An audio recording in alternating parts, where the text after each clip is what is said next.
ඉක්වා ආපදාවෙන් ලංකාවට විශාල හානියක්. තාත්තේ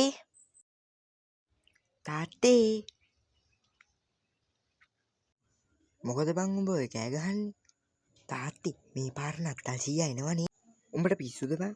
මේ පාර නත්තල් සීයා එන්නේ නැහැ. ඇයි ඒ? නත්තල් සීයා ණය ගිහිල්ලා ඇති ඔය. මේ පත්තරේ තියෙනවා ශ්‍රී ලංකාවට විශාල ආපදාවක් වෙලා කියලා. මොකද්ද ඔය උඹගේ අතේ තියෙන කොළ කෑල්ල? මේකද? මං නත්තල් සීයාගෙන් තෑග්ගක් ඉල්ලුවා. මේ බලන්නකො තාත්තේ. කොහො දීපන් බලන්න ඕක. ඈ? උඹ හිතුවද යකෝ නත්තල් සීයා පෝන් කඩේක වැඩ කරනවා කියලා? තියාගනින් මේක උඹ. පත්තරයක්වත් කියවන්න දෙන්නේ නැහැ. මං යනවා යන්න.